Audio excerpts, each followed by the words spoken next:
Hey guys, it's Mo from Mo in the Deep End, and it is the 3rd of February, and we have all the stories for you. Welcome, everyone. Thank you, Wolfram, for doing your Modly Mod duties. And Kiwi Green, good morning. Oh, let's see, Christine, good morning. Thank you, Wolfram, for your mod duties. Tammy, good morning, Kay. And John, Colorado Mountain Girl, Greedy Bloke, and Alice G. I hope everyone is doing great. We have a bunch of news, all of the news, but our first story is that Sean Diddy Combs was taken to the hospital under the cover of darkness, sources say. So, welcome, One Blessed Nana, live. You did it.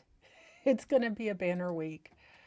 So let's see why Mr. Combs was taken to the hospital.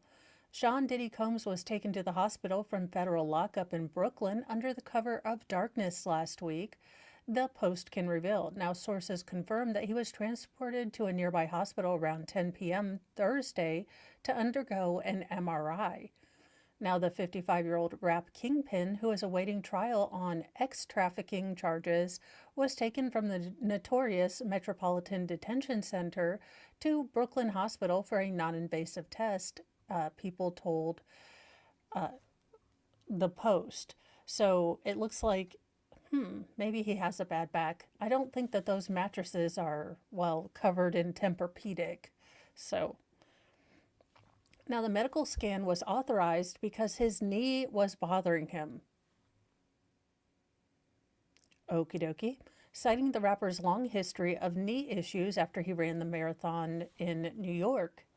The insider added that the hospital visit was done late at night to avoid whispers of further speculation from inmates and prison staffers.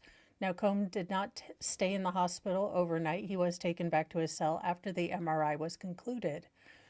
The Bureau of Prisons spokesperson told the Post that for privacy, safety, and security reasons, we do not comment on the conditions of confinement for anyone in our custody, including medical status or medical trips. Law enforcement sources say that they have been given a heads up about what occurred just in case it was leaked and they had chaos. Now, representatives and attorneys for Combs could not immediately be reached for comment. The music mogul has been held in the MDC since he was denied bail on December 3rd, awaiting his trial. Combs is accused of abusing several women and leading Bad Boy Records as a criminal enterprise for over a decade. Now, Combs is said to have forced his lovers to participate in freak-offs, days-long performances where the women had to sleep with male escorts as he watched and tubed himself, according to court records. Now, he would secretly film these encounters to use as leverage against his victims. The federal, paperwork also claims he has denied all wrongdoing and is scheduled to begin his trial on May the 5th. Yeah, I don't understand. And an MRI will show you soft tissue damage, but if this is a pre-existing issue, if this is an arthritic or, strain issue that he's known about since he ran the Boston Marathon, or I'm sorry, the New York Marathon, then why do we need an MRI? What is he doing in prison that aggravated his knee? Other than being on them because he's no longer the big dog with all the baby oil, I don't know. But this does seem a little sus if this was a pre-existing condition of which he already knew. Oh, why didn't this one pull up? Huh. And for our next story, a seasoned Black Hawk pilot has revealed what may have potentially gone wrong in the mid-air collision.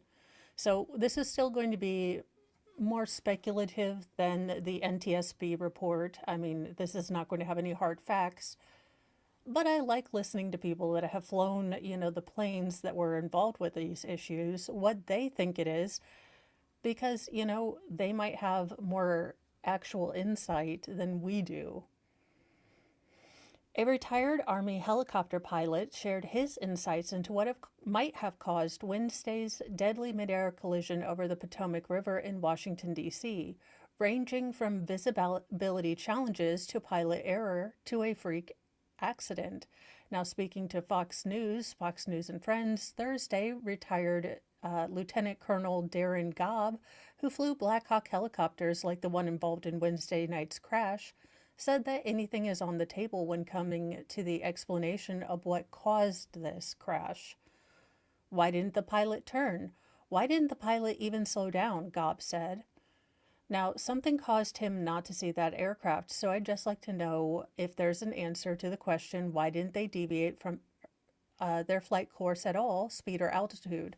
Now, we do know that the helicopter did deviate from the flight plan as far as going too high in the air. They were supposed to stay under a 200-foot ceiling, and I think they were at 300 to 350 feet in the air, so this is an issue. Now, before the crash, the pilot acknowledged a message from air traffic control warning about a passenger airplane in the chopper's path. Gobb suggested that the chopper pilot might have been looking at the wrong plane and didn't see the American Airlines Flight 5342 during the collision. The Pentagon confirmed Thursday that the pilots in the doomed U.S. UH-60 helicopter were using night vision goggles to help them see during the training flight. Now, Gobb said that the goggles help the pilots see in the dark, but they restrict the field of vision down to about 40 degrees, which means he could have been limited in a good chunk of visibility for the three-man crew. It is a relevant point to know whether they went unaided, which is basic flight training, or under night vision goggle, he said. He also pointed out that the Potomac River, from which they're still recovering, the people that lost their lives, serves as both a natural air corridor and defines exactly where pilots are supposed to fly, helping them judge altitude and course. So it kind of gives you this infographic. Again, as a very non-technical person, a lot of these sort of infographics they've been putting up really tend to confuse me a lot more than they help. But it does show that there were some very big, issues in whether they were even not acknowledged and were able to track the plane, what the visibility was, and why were they so high. Now, if they went too high, it is possible that they could have run into the aircraft that way, he said, emphasizing that it was a hypothetical and not yet known. He largely dismissed the notion that the, helicopter just having a three-member crew instead of its full capacity of 4 crew could have played a factor, noting that it is not unusual in training missions for Black Hawks, to utilize a crew of 3. Another potential cause of the apparent confusion on board the helicopter could have been bright lights, that were emanating from the city. When you fly in an environment that's so lit up by night lights, then you also blend aircraft lights, and many aircraft lights, they do kind of blend together. At certain altitudes, you can actually have a difficult time differentiating between aircrafts with their lights on and cars on the streets and in the street lights. He said, recalling an incident of piloting a helicopter in Korea where he had a near miss with a 747 because he thought it was cars on the street moving. Now, Gobb said due to their age, Black Hawk helicopters are not typically equipped with a black box or flight recorders as would be found in commercial aircraft, meaning that ascertaining the definitive cause of the crash could be up to external sources and witnesses to piece those things together. So interesting to learn that they don't have black boxes on Black Hawks. Maybe they have a similar sort of system that backs up kind of flight control data, but they don't call it that. But I think we're going to find that this is going to be a long chain of errors that need to be picked up and fixed. Well, things are rotten in Hollywood, and I'm not just talking about, whatever they decided to, put on for the Grammys. I thought they had instruments. Why do they have to judge the altitude by local traffic? Yes, I am not a helicopterologist, but I do believe they do have, sensors that tell them how high they are. So I really want how both, I want to know how both air traffic control and the pilot piloting the craft both didn't notice that he was wildly above his ceiling. Monster Hollywood producer accused of unaliving model and friend and then dumping the bodies outside of the hospital. He needs the death penalty, according to the family of the victims. The Hollywood producer, suspected in the 2021 overdosing murders of model Christy Giles and her friend, is a quote unquote monster and should be sentenced to death, Giles' heartbroken mother argued. Dusty Giles did not mince word about the possible conviction of her daughter's suspected killer, David Pierce, who faces charges in the death of the 24-year-old model, and Hilda Marcela Cabrales Arroza, 26. Life death penalty he needs. He's a monster. He doesn't need to have bail bonds or be up for parole or anything, she told The Sun. Giles and Cabrales Arzola were at a warehouse party in LA on November 12, 2021, before the pair went to Pierce's apartment where, they went after the party. He shared that apartment with fellow defendant Brant Osborne. Now, while inside the apartment, Giles texted her friends that she wanted to leave, and the two ordered an Uber to pick them up. The Uber arrived outside the house around 5:45 a.m. on November 13th, but they left after waiting for 5 minutes, according to security footage, from a nearby building. Now, Giles' lifeless body was dropped off at Southern California Medical Center in Culver City just after 5 p.m. A masked Pierce and Osborne had driven her to the hospital in his black Toyota Prius without any license plates, claiming to have found a woman passed out on the curb. As you do, you take your Prius,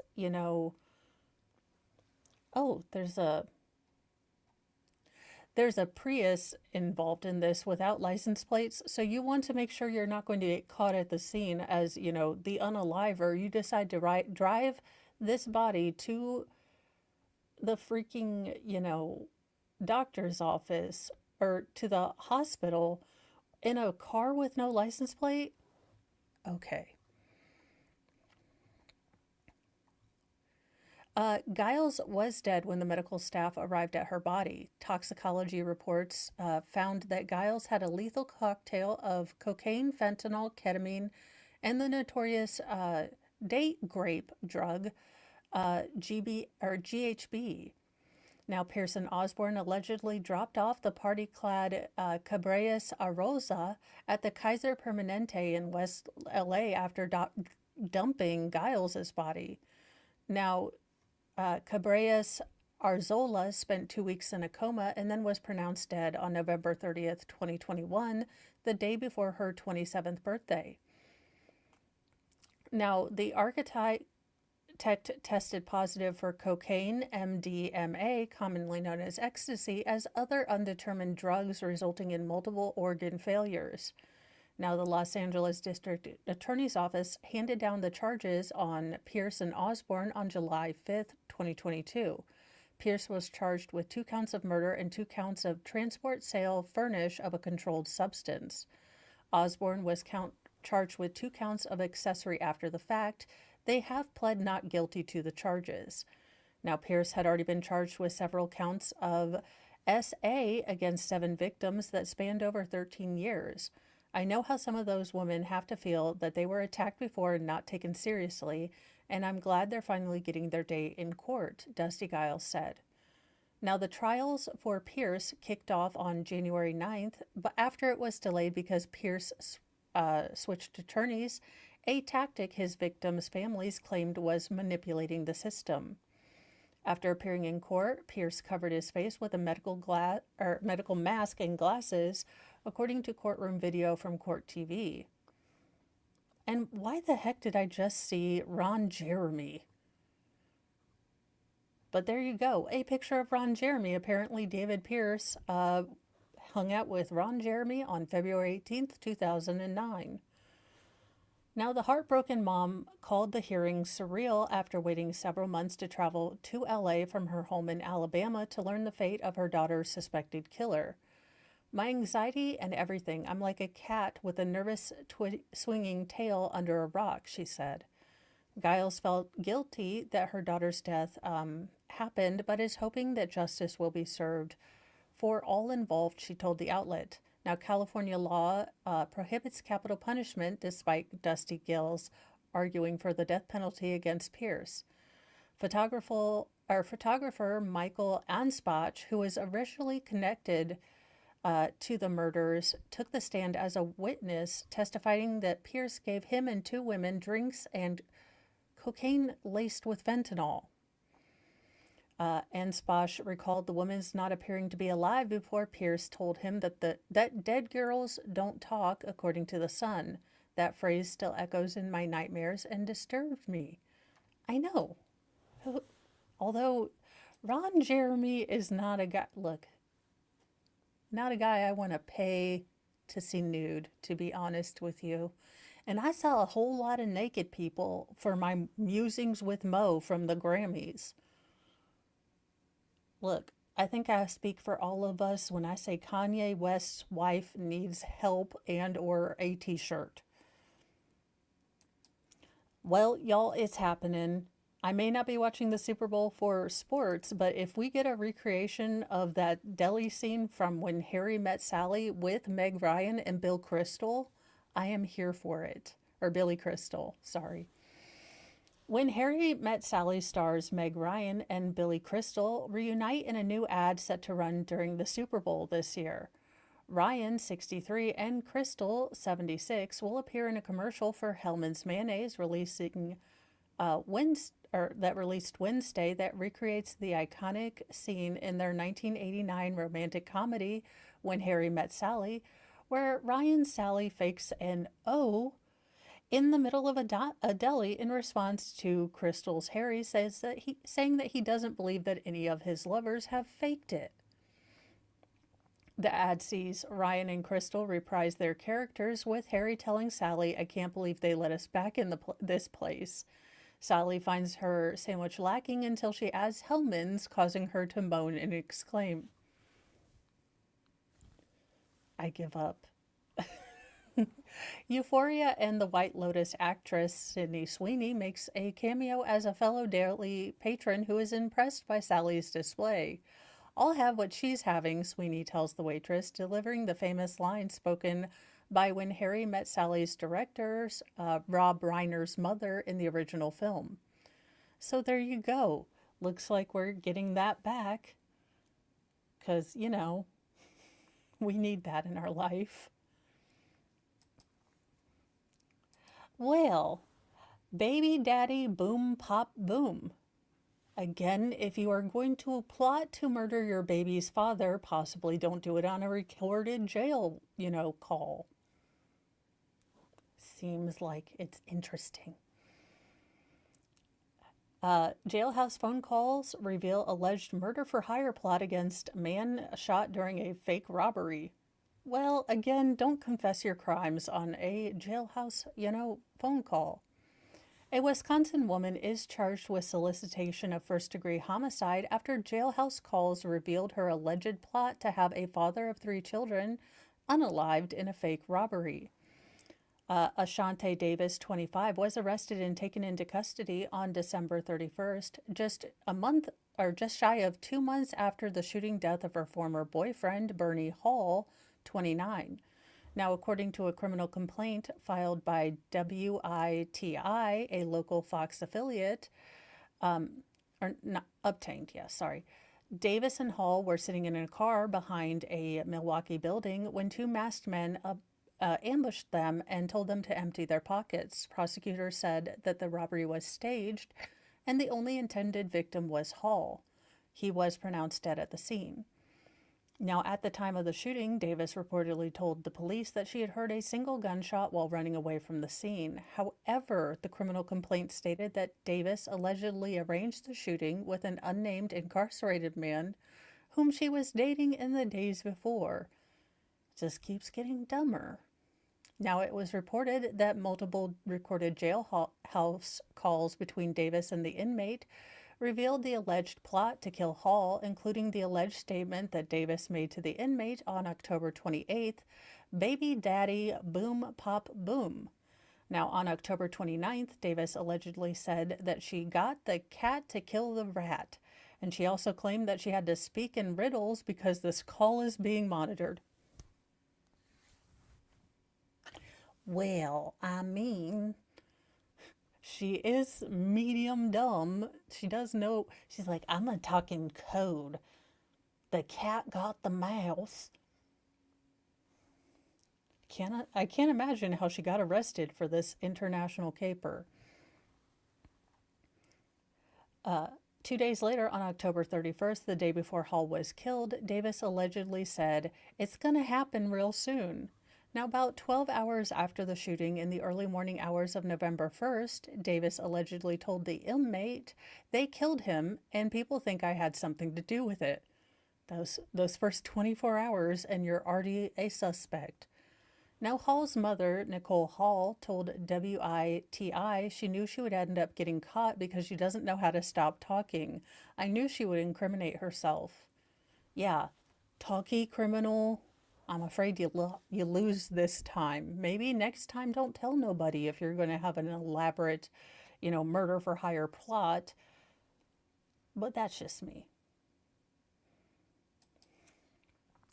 Well, it's a Florida kind of story, but a Florida woman was caught on camera hurling a commemorative first date brick through her ex-husband's window despite denials. Do what now? Oh, she really did. She even did all the little stenciling. I'm so proud of her. Wow. Men have all the security systems. If your ex is this cray cray, those cameras will pay for themselves when she hurls a brick into your window. Now, authorities called this unhappy ex a brick-faced liar. A Florida woman was caught on camera chucking a commemorative first date brick through her ex-husband's window last month, even as she repeatedly denied carrying out the vengeful attack, according to the police. Sabrina Conye, 34, was arrested around 11 p.m. on January 24th when a Lee County Sheriff deputy confronted her in front of her ex's Bonita Springs home, according to footage obtained by the released by the authorities. When law enforcement first reached the scene, the deputy asked Kanye, who was wearing a short dress and high heels, why she banged on the front door. "I banged on the front door because he wouldn't let me in," she said, according to body cam footage. Now, I am going to guesstimate that she has a vocal fry, which is why I did that voice. She claimed that she lived at the home, but authorities said that that wasn't true. She also denied throwing anything through his window, but, security footage suggested that was a lie too. Now, footage provided by the sheriff's office shows her launching an object with her left hand like a poor-performing shot putter as she appeared to record the toss on her phone with her right hand. You have got to be kidding me. A crash can be heard on the video as the brick went through the window off the side of the home.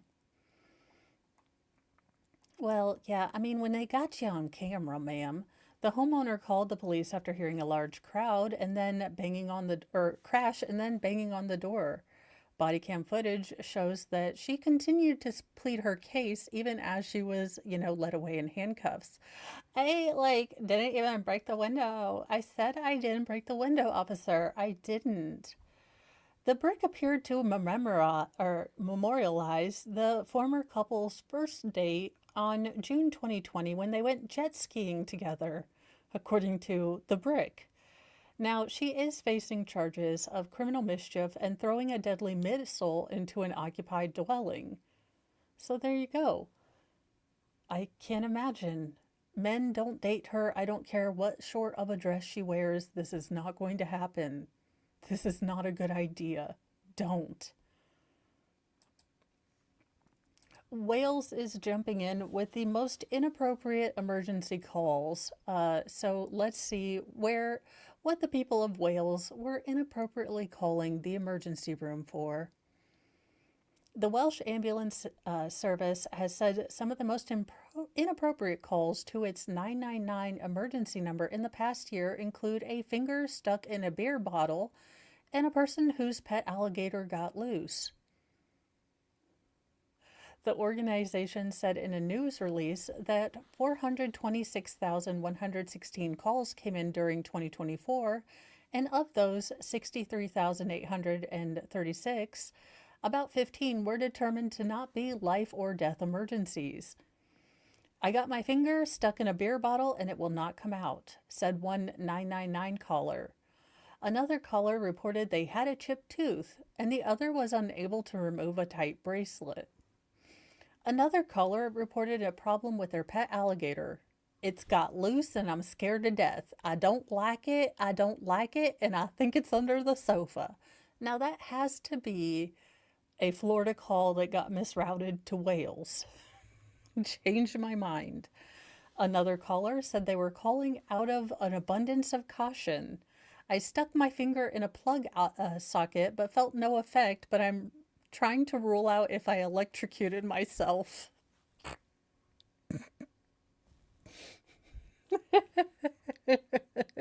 Look, I put a fork in the outlet and I'm not dead. I would like to call because I am a medical miracle.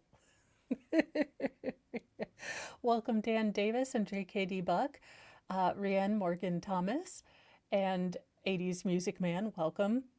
I've just got a question, a general question, mate. My GP refuses to give me some sleeping pills. How do I get hold of sleeping pills to sleep? Another caller person asked. The ambulance service stressed that 999 numbers are for health emergencies only. I don't know, getting your finger stuck in a beer bottle, I'm sure that has to be some kind of an emergency.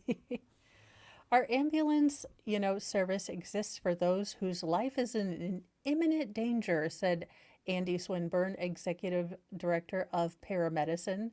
That's people in cardiac arrest, those with chest pain or difficulty breathing, loss of consciousness, choking, severe allergic reactions, catastrophic bleeding, or someone having a stroke. Most people know the difference between an emergency and something that's just uncomfortable or irritating, but not life-threatening. So if you don't need that time-critical intervention, it's important to apply common sense and make the right call.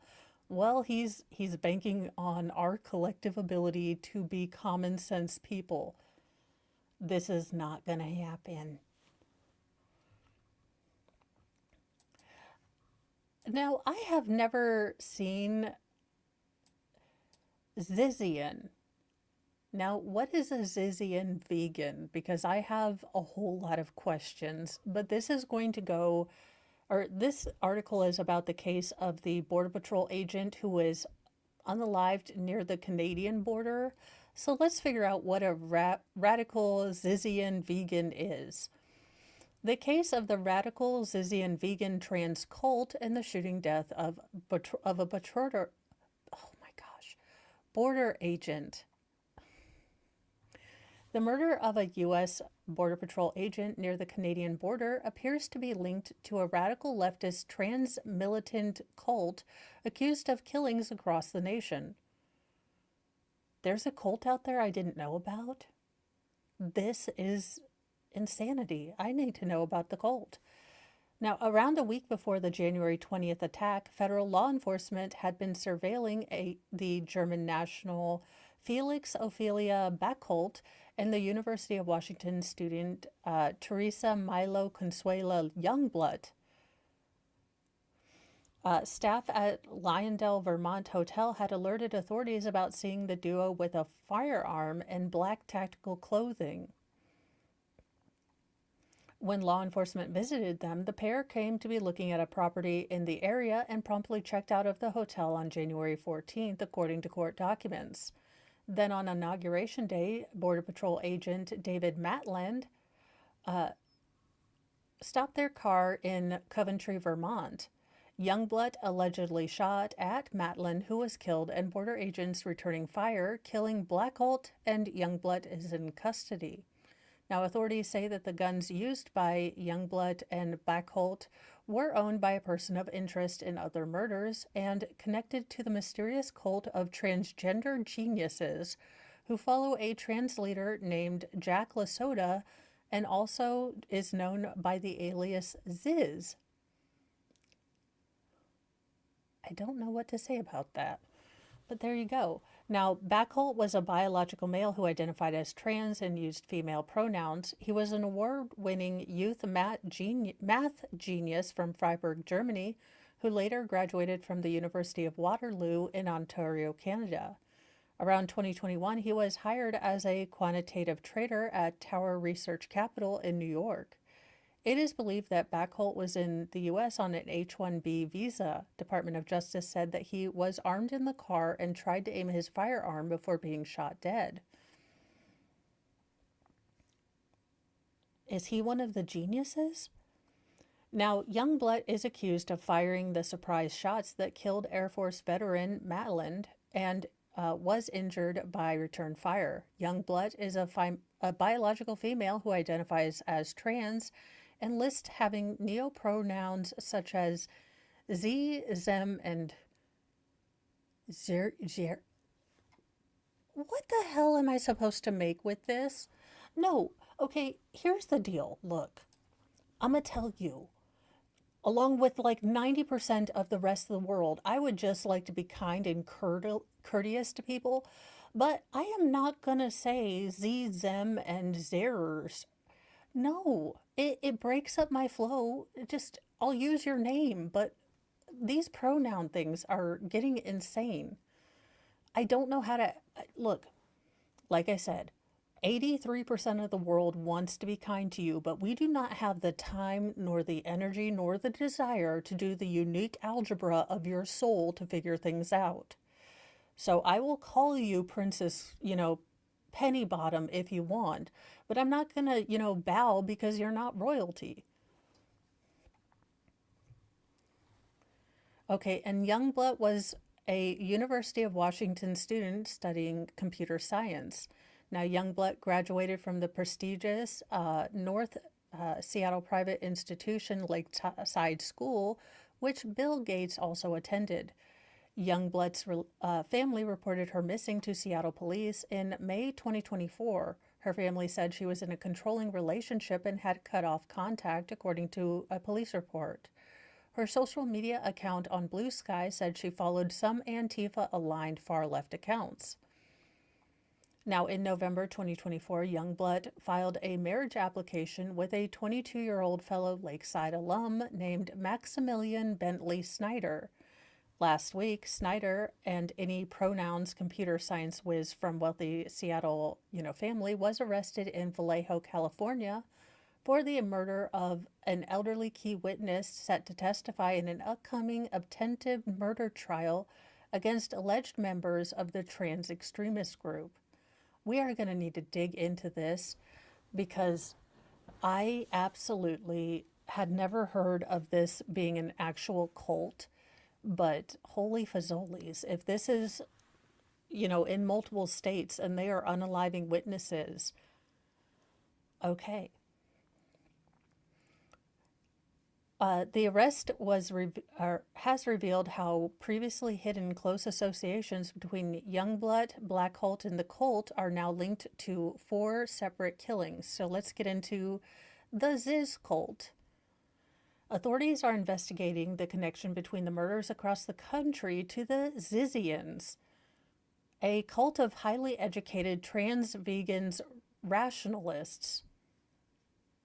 Now, I don't know about you, but when I hear highly educated trans vegan rationalists, that is a club I am not going to be joining. So you've got Jack Ziz LaSoda. He is the transgender leader of the group who has posted about transhumanism, among other topics, and some followers say that LaSoda is dead, but that seems to have been a plot avoided to avoid authorities. Now, Lesota has also used the name Andrea Phelps. And then you've got Alexander Sonny Leatham and Amir Emma Borahan. Now, I'm just telling you, look, I don't approve of any sort of, you know, racial profiling, but I see these two people walk into my Subway. I am not ordering after them. I'm expecting damn nanigans if these two enter, my freaking, Subway. And then there's their victim, an elderly guy they beat the crud out of. Now, two Zizians are accused of attacking Curtis Land in Solano County, California, because they were squatting on his property. Lind lost an eye in the attack. He shot and killed Borahan, but has to testify against Leatham and another assailant, fellow Ziz follower Suri Dano. Oh, well, those are eyes you can see looking at you from under a rock, trying to kill your soul. Maximilian Bentley Snyder. Now, Snyder was arrested for unaliving an 82-year-old Lind, and to prevent him from testifying in that trial, Lind was stabbed and his throat was slit on a street outside his home in Vallejo, California. So this gentleman killed this gentleman so he wouldn't testify in this gentleman's trial because this badass old man took care of this particular squatter.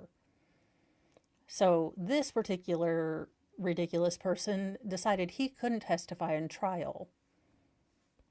Now, these are the weirdos that were involved in the Border Patrol shooting. So this is Teresa Milo Consuela Youngblood, who was shot and unalived, Malin, and then you have Felix Ophelia Backholt. Now, I'm guessing this is Felix Ophelia. There you go. I'm making so much sense of all of this. Then you've got Michelle Jacqueline Jacquechot, and she is a person of interest in the death of her parents, Rita and Richard. So this does look like this might actually be a cult thing. This might be something that has linkages that the federal government could use. Now, the group, the Zizians, are highly educated trans-vegan rationalists who hold fringe esoteric ideological beliefs about transhumanism and animal rights. Their leader, Jack Ziz Lesota, a biological man who identifies as a woman, has also used the name Andrea Phelps and is accused of influencing his followers to kill. Lesota's archived prolific blog writings ramble and use violent and radical anarchist tactics to achieve various ends. Now, Lesota has a warrant out for his arrest in Delaware County, Pennsylvania, after skipping out on hearings in an open criminal case. Now, his supporters say that he died in 2022, but that appears to be based on fake online obituaries that he put up trying to escape the law. Now, a source with knowledge says Lesota was living with Backholt and other members of the group in an Airbnb rental in Chapel Hill, North Carolina since 2023. A January 27th motion by federal prosecutors to deny Youngblood bail strongly suggests links with the group. Youngblood's associates with other individuals suspected of violence acts also warrants caution, head prosecutor Michael Lasher wrote in a court filing. The individual who purchased firearms the defendant Backholt and used on January 20, 2025 is a person of interest in a dual homicide investigation in Delaware County, Pennsylvania. Now, that person of interest is bioinformatics researcher Michelle Jacqueline Jacquechot, according to the ATF. Now, this woman is a trans non-binary adult child of Rita and Richard Jacquechot, an elderly couple found killed in a mysterious and unsolved circumstance in Delaware County in early 2023. Now, Jacquechot's past archive blog showed her associations with Ziz.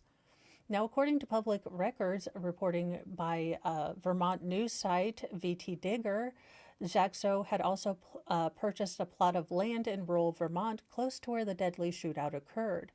Members of the Ziz group are known to live in communes in box trucks. Yeah, because you know what I'm thinking? A commune in, box trailer sounds awesome. Now, she has not been charged with any crimes. A dispute over a former Bay Area Ziz commune is at the center of a murder case against Snyder, the Seattle man who applied for a marriage license with Youngblood. In November 2022, 82-year-old Curtis Lind narrowly survived an assassination attempt by three members of the Ziz group who were squatting on his property in Solano County, California. They impaled him with a sword and repeatedly stabbed him. Now, Lind shot two of the assailants, killing Amir Emma Borhan. He also lost an eye in the attack and spent several months in the hospital. Now, two other alleged members of the cult, Suri Dow and Alexander Somini Lethman, both transgender, have been on trial in April for the attempted murder of Lynn, causing the death of their comrade and other felonies. Now, both of them have tried to escape from custody and face other charges. So this poor gentleman fought back like a daggone, badass, only to be attacked by this jackass and killed. But the trial may be in jeopardy with the sole witness, Lind, having been murdered allegedly by Snyder. The Solano District Attorney's Office accuses Snyder of lying in wait for Lind, then slitting his throat. The victim was a witness to a crime who the defendant intentionally killed for the purpose of preventing his testimony in the criminal proceeding, the DA alleges. Now, Snyder's last transaction on Venmo last year was quoted for Milo, the trans name of his fiancée. Now, without naming Lesotho, the court strongly suggests that he is the linchpin among all the suspects and persons of interest. After the shooting of the Border Patrol agent, a bomb squad investigated Backholt and Youngblood's Toyota Prius hatchback. Investigators found 2 pistols, ammunition clips, night vision goggles, 2 full-face respirators, a ballistic helmet, 48 rounds of hollow point ammunition, shooting range targets, interstate lodging information, 2-way radios, and a dozen electronic devices, some of which were wrapped in foil. Okay, we've all seen the Chandler Halderson case. This doesn't work. I will be digging into this more because a genuine, honest-to-God, cult case of radical, rational vegans. I mean, this has Mo all over it. Now, at their Airbnb rentals in North Carolina, where they lived before going to Vermont, the property owner says that Youngblood parked a new box truck on his property, where they spent much of their time during the day, along with individuals in black clothing. Some trans activists online are pressuring people not to talk to the authorities or journalists, or are cheering the killings. After it was announced that the elderly witness was murdered earlier this month, one X account that has been expressing support for the Vallejo, California trans defendant wrote, "Ladies and gentlemen, we got him." Holy God. This will definitely be a case I'm looking more into, but yipes. That's a lot. Well, I don't think he'll be needing Krypton for long, because looks like, Clark Kent is having a rough time here lately. Smallville star Tom Welling went from hero to zero after being arrested for drunk driving. To be fair, no one has a great, mugshot, but yipes. Tom Welling, best known for playing Clark Kent on the Superman origin story TV show Smallville, has had a run-in with the law. TMZ has learned the actor was recently arrested. According to police records obtained by TMZ, the 47-year-old star was arrested in a Arby's parking lot in Eureka, California, just after midnight on Sunday, where local police picked him up for allegedly driving under the influence. His blood alcohol level was reportedly at or above .08. Dude, what happened to you?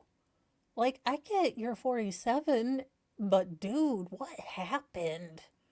Like, it's been a rough couple years since the WB went tits up for you. Good night. Well, I mean, but again, tiny baby Jesus, what happened to you, sir? Put the gin down. On Sunday, he wished his wife, equestrian Jessica Rose Lee, a happy birthday on Instagram, saying she makes their family's dreams come true and inspires us even more. Inspires you to drink, I guess. Now, Tom and Jessica have been dating since 2014 and tied the knot at a vineyard in Santa Ynez, California in 2019. They do have 2 children together. Again, sir, yes, yes, what the hell happened? And you're still cute here. You're a cutie patootie here, but yes, yes, Jim Belushi, what happened here? I am a terrible person. I'm going straight to hell. While fans will best recognize Tom for his work on the WB superhero drama, the actor is known for starring in Cheaper by the Dozen, the film franchise with Steve Martin, and the dramedy series Lucifer, Draft Day, The Choice, and The Fog, among notable credits. They did reach out to Tom's reps, and so far, no word back. Sir, get yourself under control. Make, your equestrian wife happy, and stop. Stop drinking and driving. Now, y'all know I had to pull this up. You know there was nothing that was going to stop me from a Wingstop manager dousing patrons with ranch and hot oil. Now, y'all, I saw this story and I was like, thank you, Lord Jesus. It's a Monday. We need to get everyone laughing. So this is what we're going with today. All the shenanigans. A 19-year-old Wingstop's manager is facing felony charges after she doused 2 customers with hot grease and ranch dressing during a confrontation Tuesday night, police charge. Now, I can get the ranch dressing, although if it was Kraft Ranch, I can see why you threw it away. Like if it was Hidden Valley Ranch, we need to have talk about, wasting national resources. But it's the hot grease that I think is going to get you in the most trouble there, ma'am. Now, according to investigators, the victims tangled with Carneal Irene at a Wingstop worker inside a Port St. Lucie, Florida outpost of the chicken wing restaurant. Irene told the police that the customers, one of whom was a minor, were both loud and disruptive and caused a disturbance. During the dispute, which is not further detailed in the rearrest report, one of the patrons pushed a container of straws off the counter.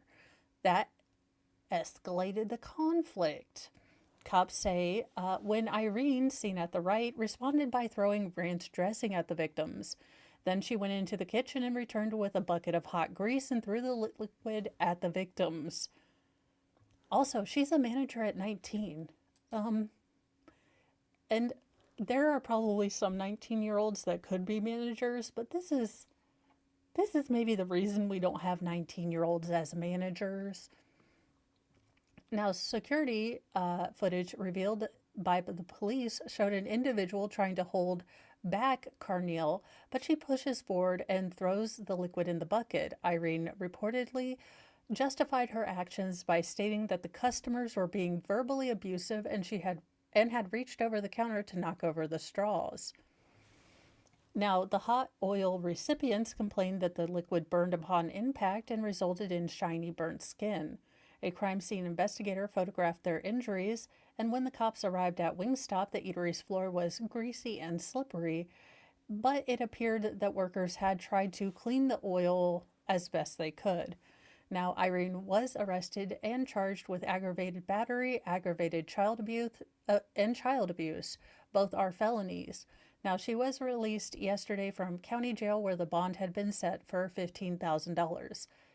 I mean, that, all jokes aside, that's a deadly weapon, and I hope that she really takes a minute to think that she could have been charged with double homicide had that oil burnt them, had that oil killed these two people. I mean, you're throwing boiling hot oil at people. What the hell? All because they were disruptive? That's why you call the police. The police will actually answer when you have disruptive people, and you won't have to throw hot oil on them. Well, I always thought that it was China that was digging a hole to the center of the earth, but it looks like Japan is getting in on the shenanigans. In Japan, a sinkhole has more than doubled in width as crews work to free the driver stuck in it. Like, a sinkhole near Tokyo that swallowed a dump truck whole on Tuesday has now doubled in width after combining with a second sinkhole as rescue workers continue to dig to reach the vehicle's driver. Officials in Yashido in the Santima Prefecture said that the sinkhole has now grown to 65 feet wide at the intersection where the ground first gave way and has remained blocked from vehicles and people except for emergency crews. Now, the crew lost contact with the driver, described as a 74-year-old male, after communicating with him on Tuesday. His cab remained buried under the sinkhole's debris as workers continued the desperate but careful work to dig him out. Fears remained on Thursday that the sinkhole would further collapse. Local authorities have been in consultation on how to bring in heavier machinery to remove rubble without further deteriorating the sinkhole. To help mitigate further sinkhole damage, the government started reverting wastewater from a damaged sewer pipe blamed for the collapse into the Nagita River. Now, people in the surrounding 12 towns were asked by officials to decrease their use of sewage water until the rescue effort was completed. Prefecture officials also recruited the Tokyo Fire Department for help. Now, authorities have considered building a ramp from the road, which could more than easily deploy, heavier equipment to remove the debris. Hopefully they can get this man out, and have a great day yourself. But yeah, a lot of our infrastructures, you're seeing these giant sinkholes, because maybe old sewer pipes weren't put in, or, it has deteriorated. And thank you so much for gifting of one membership. And that went from K to Nanny Goat, so congratulations. And you guys, as you guys can see, my shelving is bare. I will be moving up to Mr. Mo's room for the duration of making my room more handy capable. So I've had to put all of my things away. So I will be writing your name down and putting it in the jar of holding things where I cannot figure out where my shadow box is. So thank you so much for the membership, and welcome to the Church of Mo, Nanny Goat. So congratulations on both of those things. Now, maybe I'm the only one whose mother told them you'll poke their eye out, and that has to be my phobia of everything. But if you have beautiful brown eyes, keep your beautiful brown eyes. Don't bleach the hell out of your eyeballs. A doctor charges $6,000 per eye to change the eye color forever. This is scarier than any horror film. Yeah, miss me with this. Like, I don't give two craps about my eye color. I mean, if we can make my boobular area back when I was 18, heck yes. But my eye color, that's why they have contacts. They have contacts. This is not great. And the answer is no. No, you shouldn't do this. This risky trend is irresistible.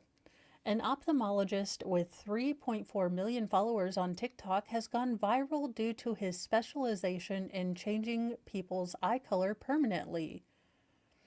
Now, Dr. Brian Boxer Walcher has revealed the results of his work on social media, showing before and after results. Yeah, no. It's cosmetic surgery, but surgery for the eyes. 57-year-old told the What's the Jam, if people elect to have breast augmentation, facelifts, and Botox, then why not change the eye color as well? That's something that people have dreamed of having. Now, the surgical procedure called keratopigmentation changes the eye color by injecting pigment into the cornea. What? Did, no, no, don't inject anything into your cornea.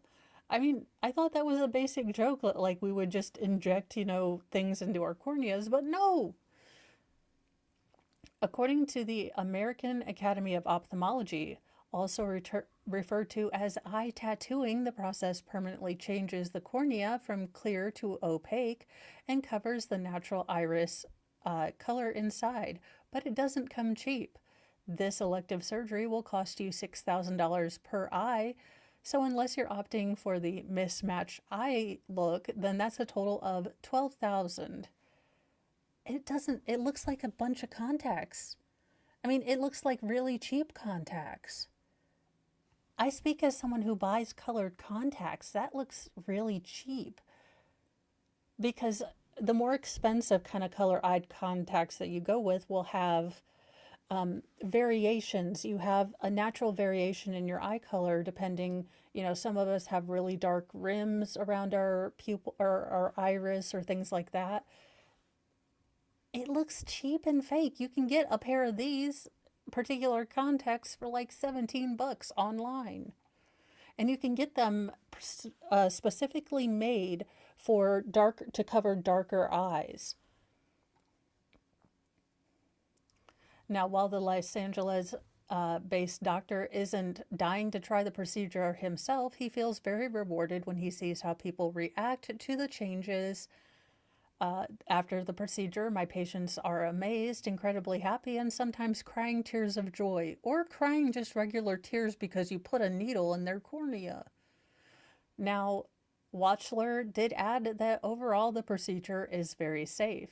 No loss of vision in healthy eyes without prior LASIK, he said. Sometimes scratchiness or light sensitivity, but that's temporary. Now, he starts the procedure by using an advanced laser to create a circular shaped tunnel into the cornea. Just no. All the no. Then he used his custom made tools to extend the outer diameter of the channel used to create the tunnel. To match the natural edge of the cornea for a more natural appearance. Now, lastly, he injects ink into the channels to alter the eye's color.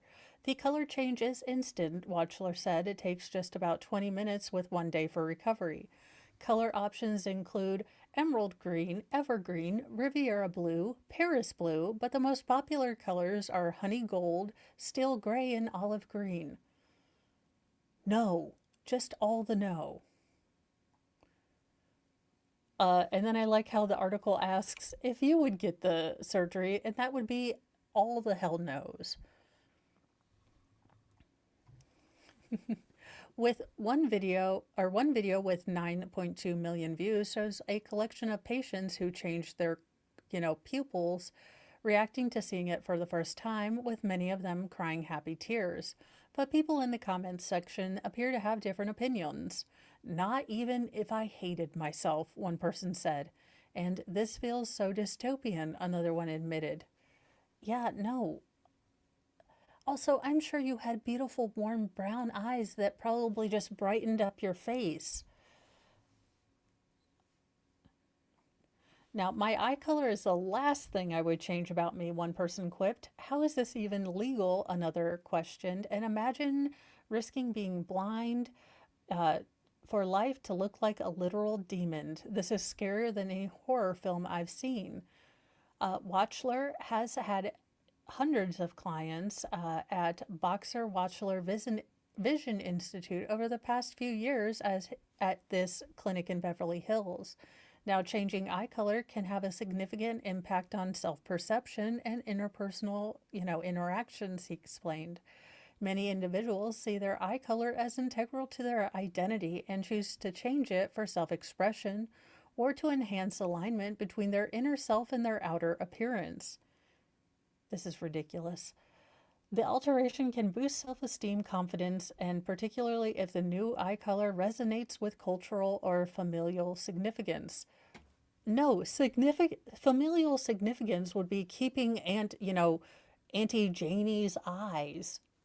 If everyone says, hey, Auntie Janie has eyes just like you, that would be culturally significant.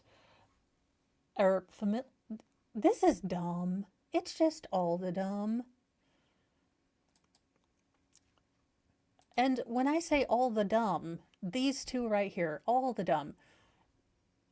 Repeating a TikTok prank, teens followed elementary school students home and asked if they wanted to be kidnapped. These two are so incredibly lucky they didn't end up having, been attacked by a freaking mama bear or papa bear, just losing their ever-living ish, that you went up to their little, teeny tiny kids and asked if they wanted to be kidnapped. Look, you are unbelievably lucky that you did not run into a feral mother like me when you attempted to do these ridiculous pranks, you morons. Because, yeah, go around my neighborhood and ask if kids want to be, kidnapped and see what happens. You should not do this. A twisted TikTok prank in which a 19-year-old and 17-year-old from Texas followed home elementary school students from school and asked if they wanted to be kidnapped has landed the two teens behind bars on charges of making terroristic threats. Kane Villarreal and Lane Birch, both of Kyle. I thought it was going to say both of a Kyle, and I was like, what is a Kyle, Texas? It all made sense. I answered my own question. Were caught Wednesday following a 7-year-old and a 9-year-old home as they walked home from Negley Elementary School that afternoon around 3:20 p.m., according to the Kyle Police Department. Now, the pair approached the two kids and asked if they wanted to be kidnapped as part of a prank for social media, according to police. Quote, the children immediately contacted their parents, who notified the Kyle Police Department, KPD said in a press release. Upon arrival, the suspects told the officers that they were repeating a TikTok prank. While their TikTok profiles appeared to be private and locked, Villarreal can be seen on X and sport websites as he was a basketball player, wrestler, and runner in high school. Now, the duo's arrest marks the third time in roughly a month that a TikTok prank has landed someone in hot water. Charles Smith, a famous TikToker known as Wolfie Khalidi, who calls himself a troll and supreme villain with over 14 million likes and 300,000 people following him, is facing criminal charges in Arizona for allegedly using a can of hot ultra bed bug spray to film a social media prank on December 19th, when he sprayed pesticide on vegetables, fruit, and rotisserie chickens that were available for purchase. Smith has filmed his face, the pesticide can, and the act of spraying, the Mesa Police Department said in a press release. He later posted the video online. Now, Smith is facing a felony count of introducing poison and a misdemeanor count of criminal damage, endangerment, and theft for the incident. Police in Port Arthur, Texas, believe that a 25-year-old man put a 3-month-old in danger when he used the baby to wipe snow off a car as part of a stunt to go viral on TikTok. Now, after observing that video online, Port Arthur Police Department and Child Protective Services began investigating the incident, according to local ABC-NBC affiliate KBMT. Now, the police told the station that they were looking to obtain an arrest warrant for child endangerment through the Jefferson County District Attorney's Office. They're looking for clicks, Port Arthur Police Chief Tom DeRusso told KMBT. So there you go. And I figured we end on a happy note. I texted hello to a random phone number. She responded and became my wife. So, if you think you're bad at dating, just start responding to all those random numbers. You might find your soulmate. A cheeky DJ texted a message to a random number as a joke in 1998 and ended up meeting his future wife. Donovan Shears was given his first mobile phone, or I guess on his 18th birthday, so he decided to send out a text message just saying hello to make up made up numbers.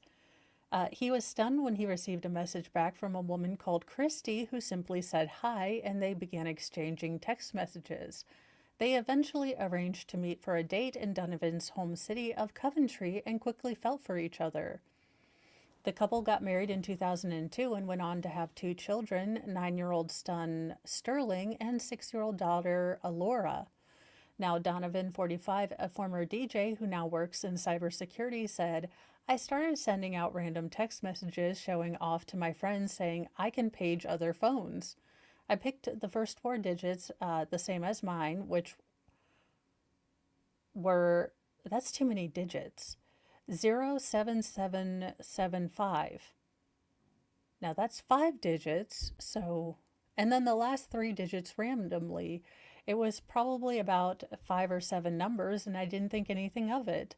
I just got I just messaged saying hello. I remember one of those messages I sent was to a number ending in 365. That number belonged to Christy Shears, who was living more than 100 miles away in Cleethropes.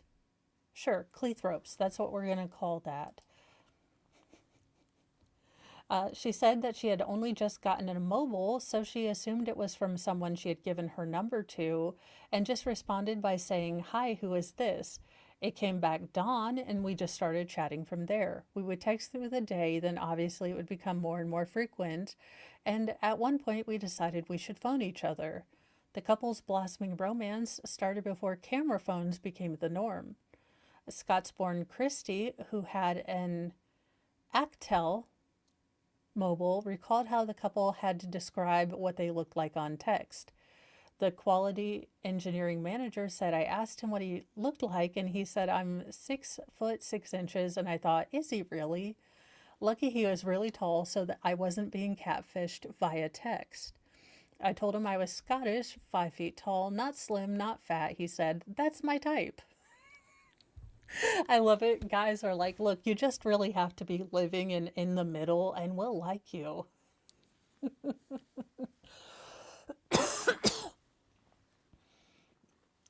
The first time that we knew what the other looked like is when we met at Coventry train station. And Donovan added, she told me she was living in Cleethropes. And I said, where's that in Coventry? Oh, that's so cute. They got married and everything. We were texting so much that my phone bill was over $300 a month, and I think that's when we decided we should call. Feelings started to develop, and she's got the most beautiful Scottish accent, which attracted to her as well. The pair eventually met up about 6 months after Donovan sent that first text message. Christy added, I said to my stepsister, I've got to go and meet this guy, and she's like, he could be anyone. And I was like, yes, I know. But I was 18 and didn't really think about the consequences.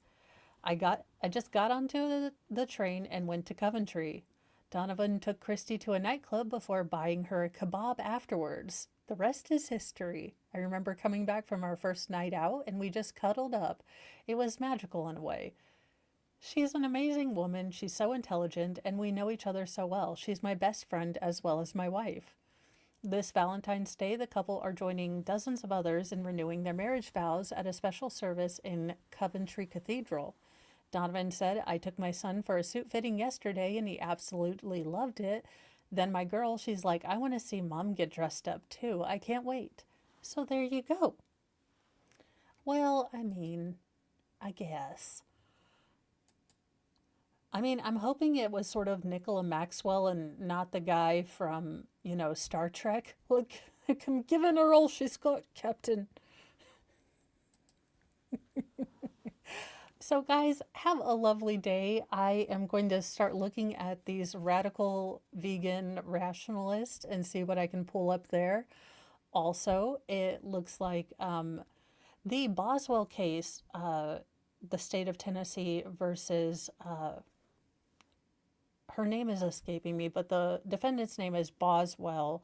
And this is a mother who made up a story about how her baby daughter was kidnapped by her mother or various and sundry other people, only for the true story to be that she had taken her life and set everyone else on a wild goose chase. So this is definitely a Susan Smith-esque case. So I will be pulling stuff for that today to, get that going and get you guys kind of a what is this case about before we go into the trial and do all that. So I will be doing all of this stuff and things today, and then we will have nightly newsy news tonight. So thank you everyone for joining. I will see you guys in a little bit, and let's see who I can send you guys over to. I've tried to do these sending you guys over to someplace before and just set that up, but it never fails that I pick the one person that isn't going on at the right time. So I will be sending you over to Brogan Baker. He is doing the Colin Griffith murder trial, day 4 morning. So send you over there and get you caught up with that. Have a lovely day, and I will see you all in a little bit. Bye, guys.